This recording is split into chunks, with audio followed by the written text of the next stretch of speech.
Welcome to the Business Growth Spotlight, where we talk with business leaders from all over the world who share their insights and expertise so we can all grow together. I'm your host, Heidi Schalk, co-founder of HLH Growth Solutions, and we help businesses scale their revenue through outside-the-box visibility strategies. And stick around. If you're new to the podcast, welcome. We're so glad to have you with us. And please stick around at the end because we're going to have a little gift for you for staying with us. And I'm excited to be chatting with my guest today. He's coming to us from Oklahoma City. His name is Danny Maloney with Tailwind. So welcome, Danny, to the podcast. Thank you, Heidi. Thanks for having me. Absolutely. Can you kick us off by telling us a little bit about you, Danny, your company, and your role within it?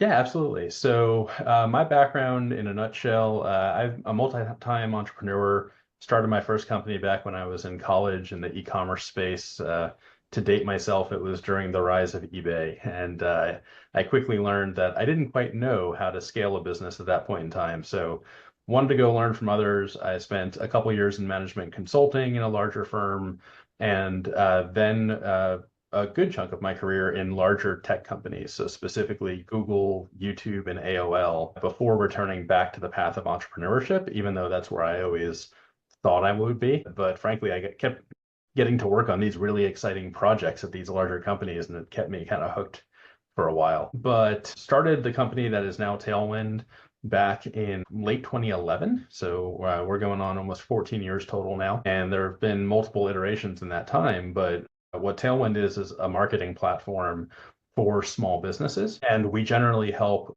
creators, online sellers, service providers, local businesses, folks like that, who are looking to market their business online. Where we are especially strong is in the realm of Pinterest marketing. So we are Pinterest's oldest developer partner going back to 2012 when we started that relationship. And so we've been kind of deeply ingrained in the Pinterest marketing space for a while. But the heart of what we do is help businesses create more and better content much faster and in less time than they otherwise would be able to, so that they can ultimately remain active consistently on the channels that they want their brand to be present on. Yeah, I think Pinterest is still kind of new for many entrepreneurs. Like they don't think of it as a really a platform to be marketing, and it's an incredible platform. I love it, and I know that it can be highly successful. So I love that you're working in the Pinterest space because you're the first person I've met that does that. And I would think there's, it is an amazing platform. So Danny, you had shared with us that you've gone through a number of iterations in 14 years is incredible. So first of all, congratulations, because that you don't hear that a lot, all the time. So that's a huge accomplishment to be in business for 14 years. And as I can imagine, there's a lot of growth along the way that you've gained, and a lot of iterations like you shared that you've been through. So you've gone through several pivots, or minor or major. Can you walk us through the key moments where you knew it was time to shift directions? Yeah, absolutely. And I'd say there have been three main phases for the company. And the two pivots actually came from pretty starkly different places. So each one was unique and interesting in its own right. Early on, we were actually building a consumer-facing platform. And the way we got into the visual marketing space and the social marketing space was that our platform began going viral on Pinterest and Instagram as those platforms began to grow, right? So we're talking early days, Pinterest was just hitting their first million users type of time frame. But the photography specifically on our website was going viral. And so we leaned into it initially for our own purposes and asked the question, okay, what can we learn about this? How can we gather more data? And how can we really lean into this growth channel? Because when you're just starting out, honestly, it's about finding any growth channel that works, even if it at that point is a relatively small app that's growing. And so that was where we began down the path. And after a little bit of time, we saw two things happening. The first was the business we were building was actually having a really hard time figuring out a revenue model. So we tested maybe 12 or 13 different revenue models. None of them really worked well. And there was, on the one hand, a lot of consumer web traffic and interest in what we were doing, but no one wanted to pay us money from any angle, right? And so That was a problem. On the other hand, we saw that our success on these visual platforms kept growing and that there were no tools around to actually support them.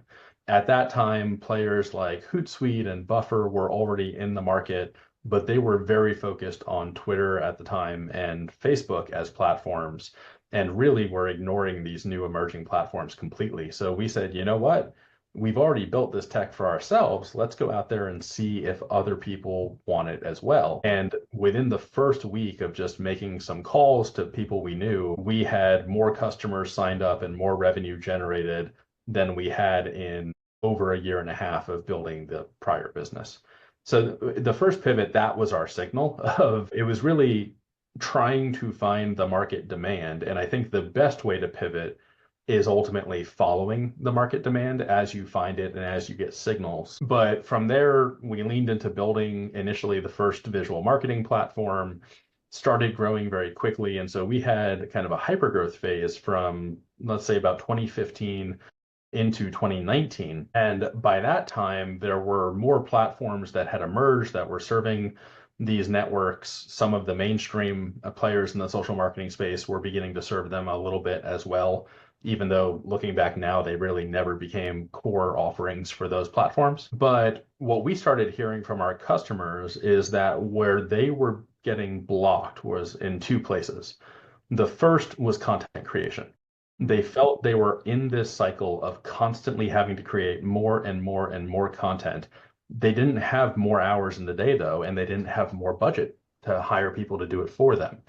And so there was this constant feedback of, I wish there was a way to make content easier to create, even with tools like Canva and similar competitors of theirs on the market. The second piece of feedback we got, and we saw this in our customers' numbers as well, is that they were often finding that first growth channel and then capping out. And they were having great difficulty in then carving out the time needed to learn and get up to speed on new marketing channels. And so that was the other side was, okay, if there was only a way to make that easier, where the effort that I'm already putting into the channel that I'm good at can now help me penetrate new channels as well. And so we took a step back then in about 2019, processed that feedback and said, okay, if we really want to make the leap as a company, we need to go beyond what we were doing at the time, which is primarily scheduling and publishing of content as the main value proposition. And we need to help our customers solve these bigger adjacent problems that they're having. And so we began investing then in content creation capabilities, also began expanding to additional marketing channels.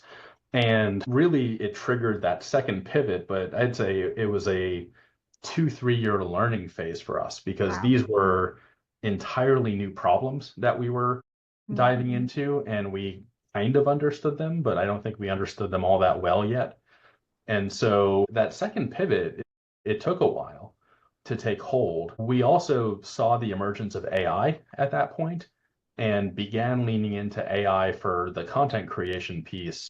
But frankly, it was too early for the market, right? Like most people just weren't ready yet. And it wouldn't be until about 3 years later when ChatGPT finally started making headlines that I think we saw a real early adopter audience for AI begin to form. And Mhm. so for 2 to 3 years prior to that, we were actually pitching tools that had AI ingrained in helping with content creation. And it was almost just falling on deaf ears, right? Like people just Yeah. were not responding to it at volume. And, honestly, that was a difficult period, right? We're sitting there putting all this work and effort and research and development time into it and wondering, are we actually pivoting on the right path or not? And looking back today, I can say we did, but it just took longer for that market to develop than we initially expected it to. But that was the second pivot. And so now today, actually, where our customer journey usually starts on Tailwind is helping them with creation of content and even ideation for what content they're going to create. And then the scheduling and publishing piece, where we started in the first hypergrowth phase of the company, is almost like an and also feature, right? Right. So we help you create the content, and also we have the best scheduling and publishing platform for this type of visual content. But people are really coming primarily for help with figuring out how they can create quality content at scale in the first place. You said a lot there, and I think one of the many key takeaways I have from that is that you were very hyper vigilant on listening and learning about your customers' problems. So, am I correct in saying that the problem shifted, but the client, your ICP, did not? We thought that was the case, but honestly, as we went through that second pivot, I'd say our ICP did shift. And in particular, it went a little bit more upmarket. I mean, still very much small business, but when we were just doing the scheduling and publishing piece, I think we had a lot more hobbyists on the platform where maybe they weren't working full time on their business. Maybe, and when I say not full time, I mean very part time, right? Like a Yeah. few hours a week type of thing. And that meant that they were also just very, very early in building their business, which is great. I mean, everyone has to go through that phase. But as we shifted towards content creation at scale, I think we ended up realigning ourselves with small businesses that were a little bit more developed than that. Mhm. Because in that very early stage, you probably don't have that problem yet, right? You're creating some content, Right. but you're often not actually trying to create content at scale yet.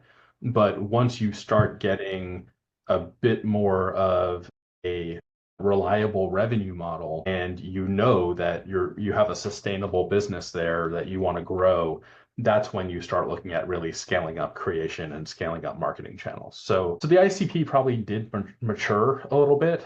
That said, probably in the neighborhood of 35 to 40% of our customers are still solopreneurs or 2 to 3 person teams. So we still have a large group of very small businesses, but those folks do tend to be more full time on their business. Or if they are part time, it's still, they're putting 20, 30 plus hours a week into it.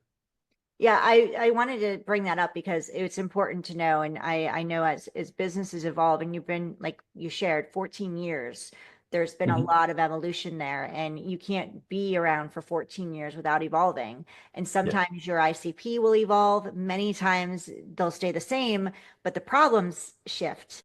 And that's what I really wanted to talk into a little bit is because, as a business owner, it's important to be aware that you always need to be communicating with your clients, with your audience, going, okay, the problem that they had yesterday doesn't necessarily mean they have the same problem today.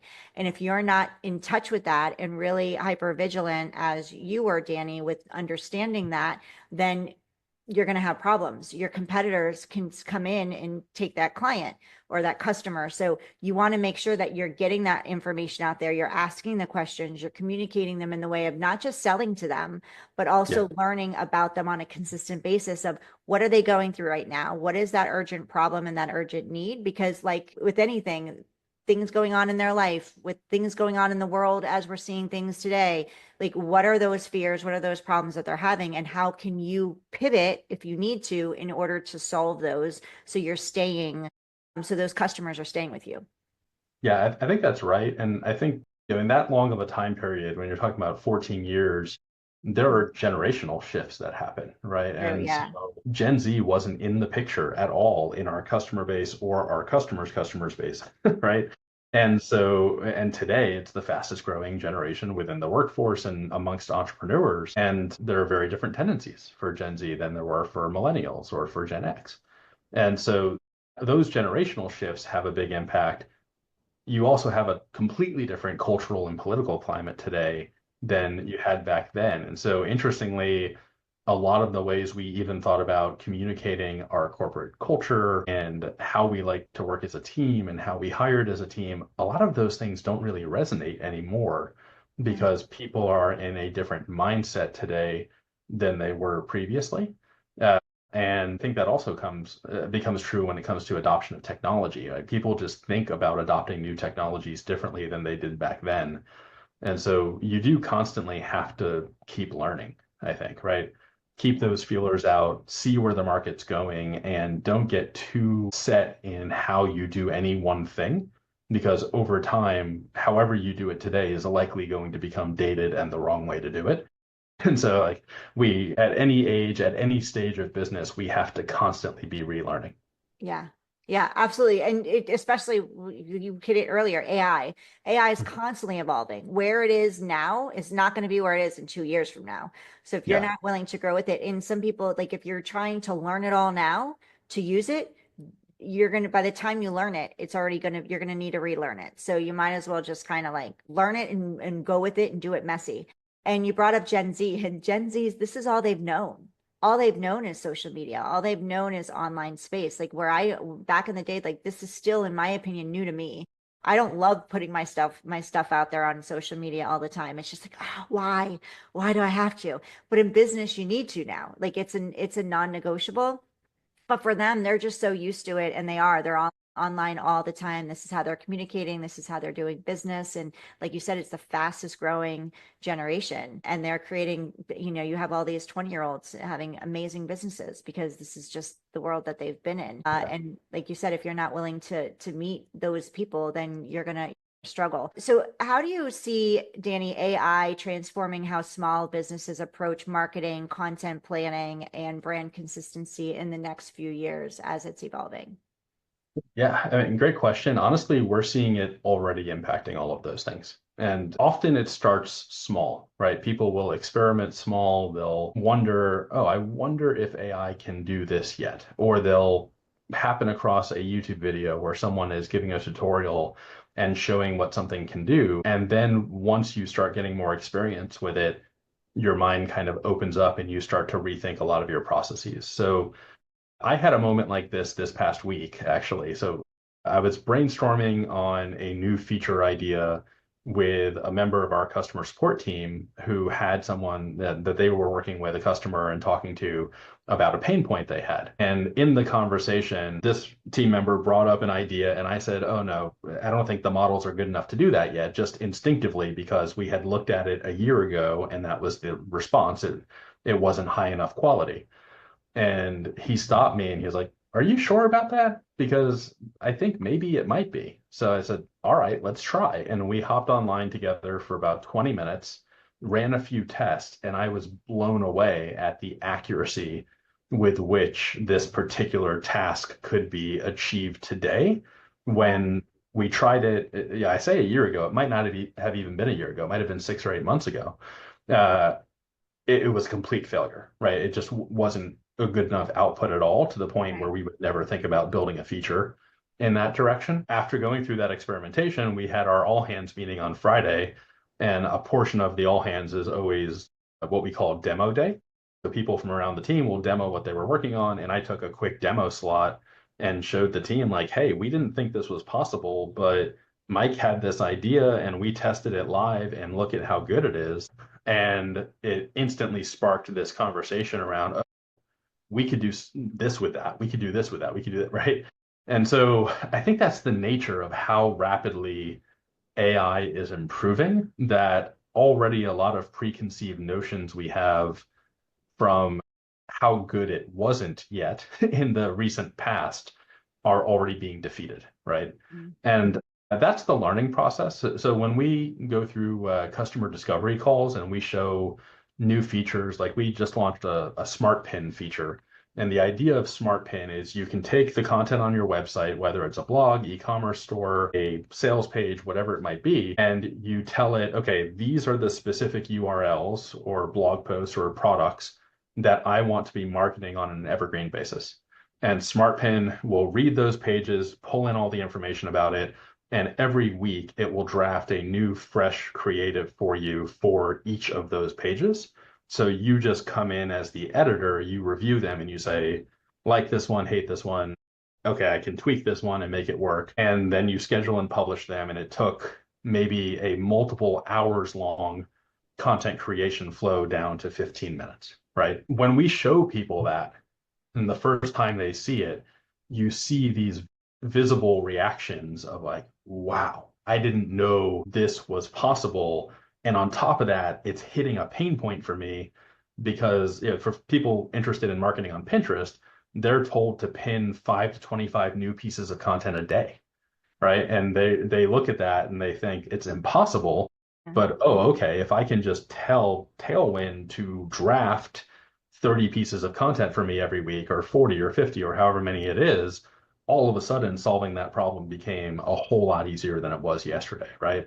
And Yeah. so I think that's the nature of small businesses adopting AI is it's a lot of small experimentation. They hit on that killer use case. And from there forward, you begin thinking differently and you begin asking yourself, oh, should I do it the way I've always done it? Or should I go see if there's a better way to do this now that's faster and easier and maybe even results in higher quality than what I've been getting in the past? Yeah. You brought up all hands meetings, like all your Mhm. with your team. So when you're about to make an iteration or a pivot, I'm Yeah. curious, and I'm sure that, some of our listeners are probably curious too. That can be scary, making the pivot. Mhm. And you need to do it. You've done the research, but how do you bring that to your team or to your investors and rally them to get on board? Because change can be scary. Yeah, it absolutely can be.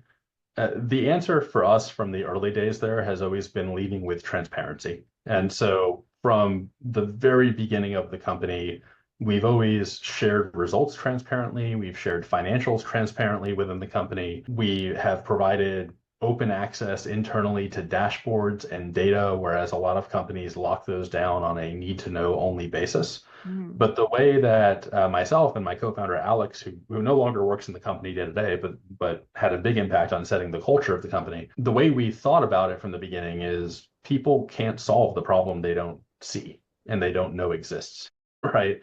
So if you're hiding problems from your team, you're also removing them from the equation and trying to solve it. So that I think is actually the pivotal thing when it comes to being able to navigate through change and being able to navigate through hard times. If your team has already seen the writing on the wall, what ends up happening naturally is people who are not interested in helping solve those problems leave, right? They go find new jobs, they work elsewhere, they say, this isn't for me, and they self-select out.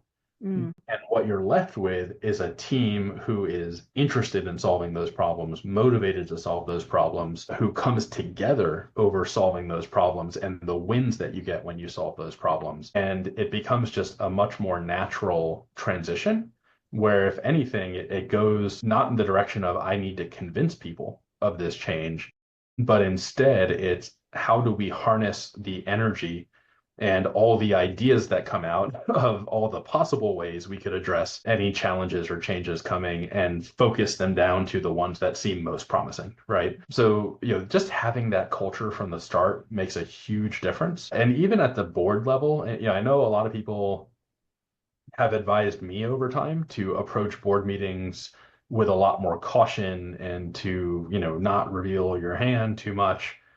I've always taken the opposite approach. I've been super transparent with my mm. board members from day one, even as they've changed. At times, it's led to some really difficult conversations, but then I think over time, they also came to trust me and that, oh, okay, yeah, if things go wrong or if things don't go as planned, this is someone who's going to adjust and work through it. And we don't need to freak out. So there have been multiple moments over time where I've gotten feedback at the end of the board meeting that was along the lines of, oh, we're really glad you're seeing this issue because usually it's a fight to get a founder to even see that there's an issue there Yeah. and three more quarters of fight to get them to do anything about it. So I think just not hiding from it and shining a light on it really goes a long, long way. I really like that. Transparency equals smooth transition, it sounds Mhm. like, which is fantastic. And yeah, the way the things used to be done in business doesn't work anymore. To your point, pivoting, and you've got to see where you've got to pivot. And just like you've got to be talking with your clients and your customers to know what problems you solve, you need to be talking and communicating and being transparent with your internal team as well to create that culture of trust. And like you said, those people that aren't on board with it, they self-select, which makes your job so much easier and it keeps your team happy. And a happy team lends itself out to happy customers, right? Yeah. Absolutely. Yeah, I think that's fantastic. So can we talk about challenges? I know you've shared some, you've talked about pivoting and things like that, but over the period of your growth and you've mentioned some, changes have happened within your company. But what are some challenges that you've needed to overcome to create growth, and how did you overcome them? Yeah, that's very interesting. It's a constant flow of just solving new challenges and new problems, perhaps. I think if I reflect back on our story in particular, our greatest periods of growth have come from when we have listened most closely to our customers. Mm. And our worst periods from a growth perspective have come from when we worked more off of our own beliefs and hypotheses about what we thought our customers would need or want instead of what they were actually telling us they wanted. And so that's definitely a lesson learned, I think, through this entire journey. And so we've gone through on the roller coaster ride of multiple pivots, we've gone through faster growth periods, slow growth periods, negative growth periods, faster growth periods. And that's the common theme, right? When you listen to your customers and deliver what they want, they will reward you with more business, with more referrals, and with more growth, right? So I think that's really the number one challenge there is then how do we build a relationship with our customers where they actually trust us enough to share their perspective? Mm. Because we all, as customers, are conditioned by many of the brands that we buy from to be ignored, right? And we don't think they care, right? There's only so many times that you can call in and get an automated call center response and have a frustrating 45-minute phone call when you're trying to get something fixed and it still doesn't get fixed at the end of the day. Yeah, next time that business reaches out, are you actually going to share what you think and what they need to do? Maybe a few people will, but the vast majority won't. And Mm. so the interesting self-fulfilling prophecy that we've seen there is in the periods where we've been more open to the feedback, asking for the feedback, and more responsive to the feedback, then you get more feedback and you learn more, you learn faster, you keep that communication flowing with the customer. And in the periods where we've been a bit more in our own tunnel vision, building what we think they should want instead of what they actually want, is the period where then they start to shut down and share less with us. And now it becomes harder to climb back out of that hole. So we could talk about marketing channels and strategies and different ways to use data in marketing and lots of specific problems we've had to solve for growth along the way. But Mm. I'd say that's the foundational one, right? Listen to customers, solve their real problems in ways that they say solve their problems, not that you think solve their problems. That's where growth is going to come from. Yeah, I think that's a big mistake many entrepreneurs make, especially in certain spaces, certain Mhm. niches, is they build it and then they think, oh, they're going to come. I'm just going to make my offer. And when then they find out that, wait a minute, they don't want this offer. And now they've Yep. spent all this time building it. So building it and they will come, build it and they will come is not necessarily true. Build it and they will come, but only after you've really had these conversations and you've gotten the data and the insight to know, okay, I'm building something that they actually want, right? And the biggest reason they're going to come is because someone else told them to, not because you told them to. Brand trust is at an all-time low. And so when we think about our own marketing, what we often think about is coming from us, it's only going to have so much impact, right? When other people talk positively about us, that's where we get better results. And so creating those positive moments with customers just creates that many more opportunities for them to send more customers your way because now you have that strength of relationship. Yeah. Yeah. So good. So let's talk, like you said, we can share marketing strategies and all that, but I want to talk visibility. When you started, maybe, how did you get in front of your people? How did you start having these conversations? How are you doing that now? How are you staying in front of your clients? What's been working for you? And maybe some things that haven't worked for you. We tried that, just didn't work for us. So we're maybe doubling down on this in the next year or so.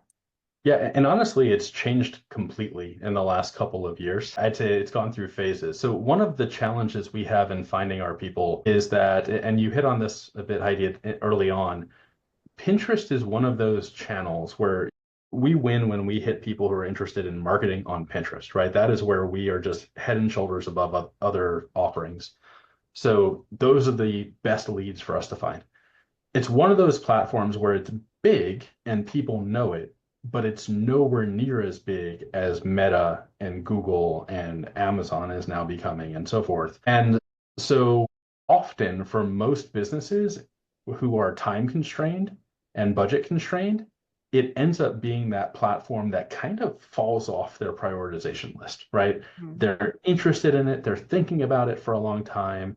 Maybe they dabble and experiment with it, But if it's constantly that number 3 or 4 or 5 platform on their list and they only have time for 2 or 3 or 4, it's the one that they don't end up doing. And so that's a challenge. And so what we found, and this is maybe getting a bit more into tactics, what we found we needed to do was actually build our own proprietary systems to gather data and to identify who is even in market thinking about Pinterest marketing in the first place, not relying on the standard out of the box B2B marketing tools that exist, but really getting to unique insight and unique data so we understand our market better than probably anyone else on earth except for Pinterest. They would have the ultimate data trove there, but they're not going to hand that over.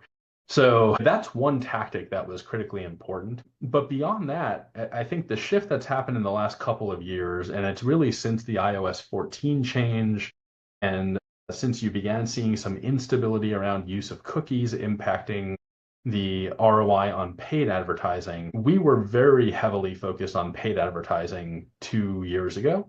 Mhm. And it was getting to the point where we just saw a customer acquisition cost was getting more and more and more expensive quarter after quarter after quarter. And so about 7, 8 months ago, I actually changed my role in the company. So I'm still CEO, but I shifted where I'm spending a majority of my time focused on our marketing and worked with the folks on our marketing team to completely re-engineer our marketing towards lower cost, more efficient, more organic channels. And I think that's just the nature of ad costs continuing to rise, that it gets to a point where you say, okay, we can't endlessly scale in this direction. At some point, we need to build other channels that are going to complement ads or that are going to form as the foundation of the growth engine that ads can then amplify. And interestingly, what we found in going through that exercise is not only did we become more efficient, we got our customer acquisition cost today is about 40% of what it was 7, 8 Wow, months ago. that's great. But we actually increased the number of new customers coming in during that time as well. And so what we found is the stronger we got on other channels, so thinking about things like organic search, thinking about email marketing as a channel, thinking about customer-driven marketing, affiliate marketing, it actually seemed to pay dividends on making our paid ads more effective as well and drove down the acquisition cost again on our paid ads. And Mhm. so for us, what we found is we had to treat it as a multi-channel solution where everything feeds into each other and benefits each other. But we did have to go through the painful process of getting off the addiction to paid ads Mhm. because we still run paid ads, but nowhere near as much as we did before. It Right. just wasn't serving us anymore to continue expanding and expanding budget there. Yeah, absolutely. So what's next for Tailwind? What are your goals for the next 12 months? Yeah, it's kind of interesting. We've actually gone towards shorter term planning, and we've done that because we shifted back into customer focus mode. Mhm. And that shift probably started a year and a half to 2 years ago now as we were working through the pivot, trying to ask ourselves, like, why wasn't the AI pivot resonating with the market yet? And what we hit on was we're not solving people's problems in their own terms, right? And so we had to become more customer focused again. As a result of that, we're not planning more than 2 months out at this Oh, point. wow. Yeah, 2, 3 months, right? We have some broad objectives that we're working towards, Mhm. but we want to leave ourselves to be flexible enough to respond to changes in the market and changes in our customers' needs, especially because AI is evolving so rapidly. Right. Uh, and what we realized was we would go through these annual or even sometimes more than annual planning processes. And by the time we got 6 months through the year, we were throwing out the second half of the plan anyway because things had changed.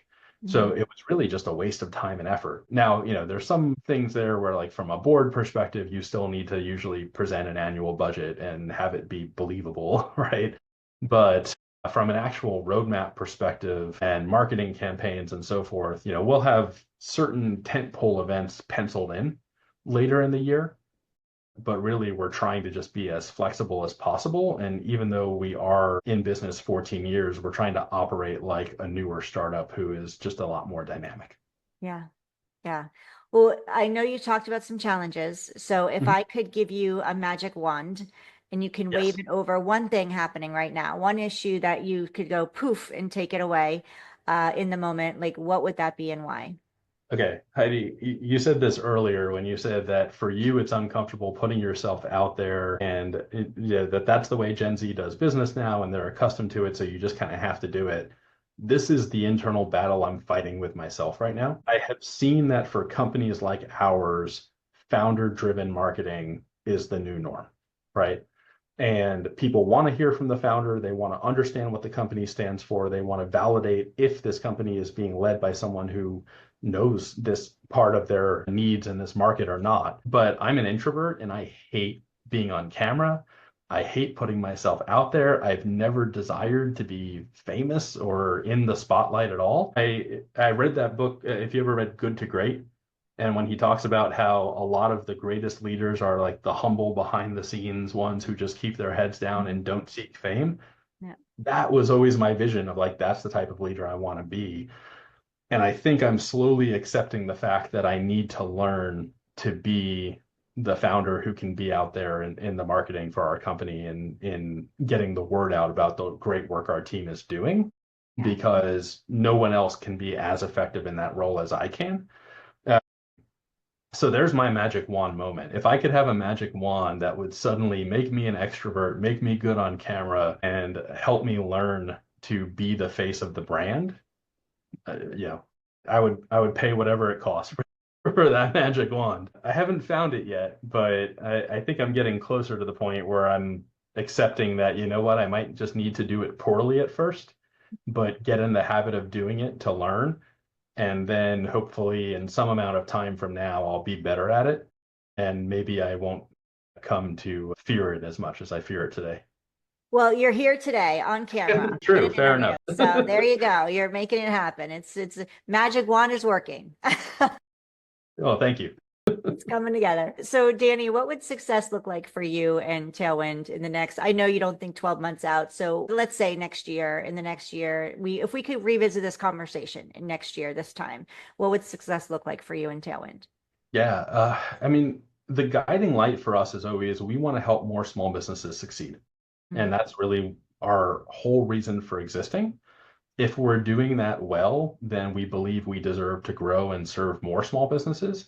And if we're doing it poorly, maybe we don't deserve to be in business at all, right? But that is why we wake up in the morning. It's been our mission from day one. And so that's always going to be my answer to that question, right? If we're solving the number of businesses well that we are today, a year from now, I want to be serving twice as many businesses that well. Mm. 5 years from now, I want to be serving 10 times as many businesses that well. And that's it, really, at the end of the day. If our customers are succeeding, we're succeeding. If they're not succeeding, then we're failing, right? Uh, but that's 100% where I view success or failure for us. So good. Well, Danny, this has been such a pleasure talking with you. I really am grateful for your time today. This has been super insightful and learned a lot about Tailwind, which I'm grateful for. How can people connect with you, Danny, who's listed for our listeners who are like, I want to learn more and I want to connect with you. How can they do that? Yeah, so my most active personal platforms are LinkedIn and Instagram. So I'm Daniel P. Maloney on both platforms. If anyone wants to look me up and connect, I would love to connect and happy to be a resource however I can be. Otherwise, check us out at Tailwind. We're tailwindapp.com,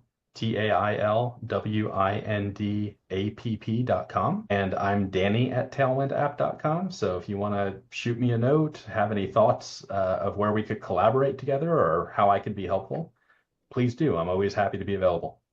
Amazing. Well, thank you, Danny. For you listening, make sure you go connect with him. Super great guy, super nice guy. He wants to connect with you. So reach out to him on LinkedIn or Instagram and go to tailwindapp.com to learn more about Tailwind and their services and product. It's incredible. It's amazing.